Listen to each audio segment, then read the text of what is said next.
Hey, it's John from Revel Woods, and if you've been sourcing anything this year, you've probably noticed things are a little out of whack. Like, all the way out of whack. Like whack-a-mole, but the mole's whack back. Jack.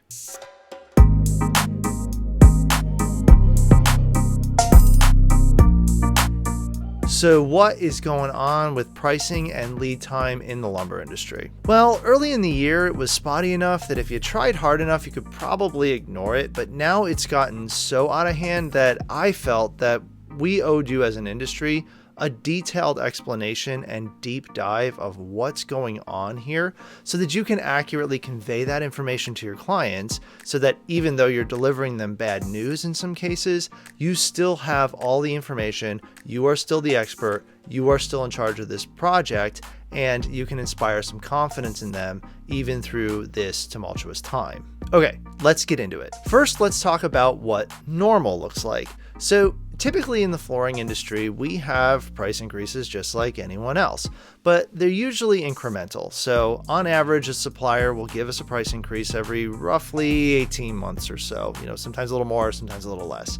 And those price increases tend to be incremental, just with the cost of rising raw materials, usually somewhere between 3 and 5%. Sometimes maybe something funky happens, like a natural disaster, or somebody decides to jam a ship in one of the most busy canals in the world, and then you'll see prices rise higher than normal, but that rise is usually temporary and the situation stabilizes after the issue's been cleared up. What's happening now is not normal. It hasn't happened before, and nobody really knows what's going to happen next. Forget 5% every 18 months. I've gotten multiple 10 or higher percent increases from one supplier just in the first quarter. And that has come with warnings that there's going to be more in the coming months.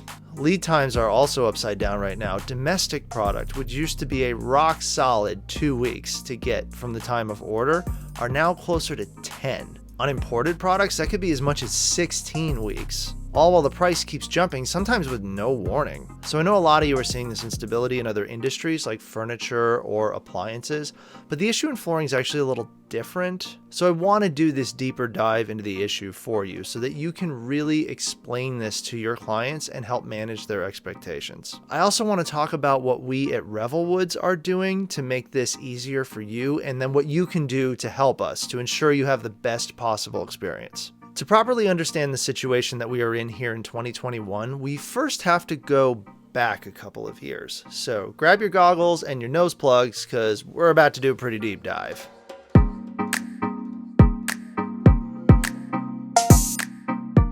In September of 2018, just before the midterm elections, I was part of a group of people chosen to travel to DC on behalf of the Hardwood Federation to meet with lawmakers. For those who don't know, the Hardwood Federation is a lobbying organization that works with the US government on issues that are important to the industries that use hardwood. Not to be confused with the industries that use softwoods, they actually have their own association. #Hardwood for Life. We were there to discuss a number of issues, but the biggest one was the effect that the ongoing trade war at that time was going to have on US lumber producers. Let me set some context for you. In 2017, America enjoyed a roughly $3.5 billion trade surplus on hardwoods. Of that surplus, the largest export partner was, no surprise, China. When the United States levied tariffs against the import of hardwoods from China, no surprise, happily returned the favor and pretty much crushed a giant customer base for US suppliers virtually overnight.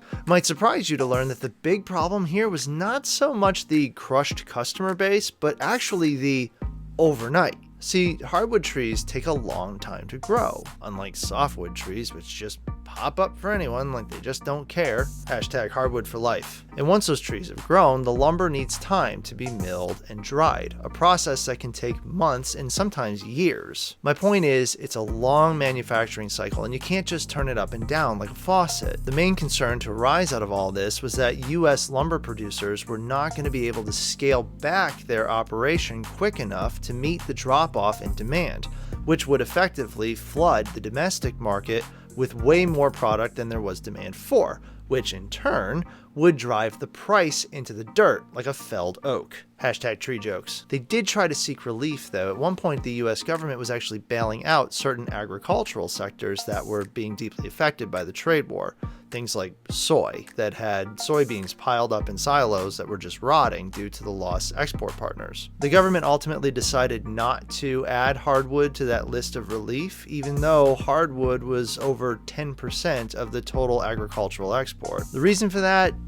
You got me. I could speculate, but that's going to be for somebody else's video. So over the next 18 months, lumber suppliers aggressively slashed forecasts, trying to cut back enough to meet the sudden drop-off in demand. So while that's not great, what happened next was really bad.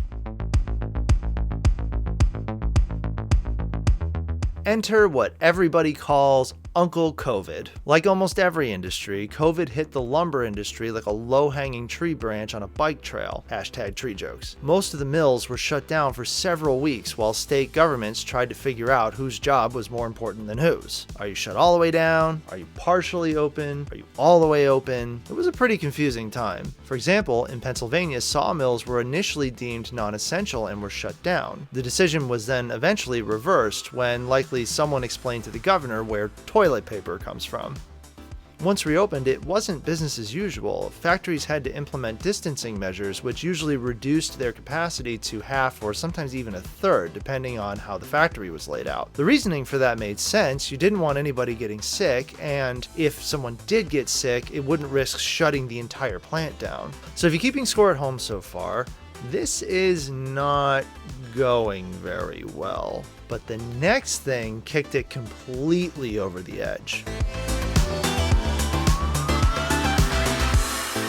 Demand has soared. Here's the interesting thing about Americans. We really only spend our money on two things: our homes and vacations. We borrowed most of the money for our education, and we're not really too concerned that retirement is even a real thing. Our plan is to die at the desk at our home office. Once travel was shut down, that pretty much eliminated vacations, so anyone who had any money wanted to spend it immediately on sprucing up their newfound prisons. I imagine particularly investing in anything that would create a physical barrier between them and their children.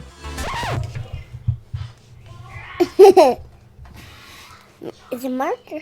That thing is a microphone. You're a microphone. No. You also have the issue of lack of labor. Now, there's a lot of reasons for that I'm not going to go into because that gets a little too political, but the end result is, trust me when I say, it's tough to find good help these days. So where is this going? Have we seen the end of this yet? Well, probably not. I'll give you another example. I was talking to a friend of mine who owns a sawmill and the forest that supplies that sawmill. My friend was telling me that the cost of the wood per standing board foot, which is just a fancy term for wood that is still a tree, is twice what it was in April of 2020. Keep in mind, that's before it's cut down, milled, dried, transported, milled into flooring, and then finished. We haven't even seen that price push entirely through the supply chain yet. So when you combine all of those factors, it has crushed the domestic lumber market, and it just can't catch up. Well, what about the import side? Yeah, you can forget about that one there, kiddo. The big issue on that side has been transportation. Assuming you don't block one of the world's busiest canals with a giant ship, you still have the issue of actually acquiring a shipping container. The costs of those have gone anywhere from twice to 5 times as much as they were a year ago. Then you have to get that container onto a ship. The ship has to get where it's going, and then even when it gets there, it has to be unloaded, which sounds pretty simple, but has been surprisingly difficult. At one point, container ships were just lined up off the coast of California. You would have thought we were being invaded, all because they couldn't be unloaded fast enough. That delay is also going to delay getting those shipping containers refilled and back to where they need to go. And so the cycle continues.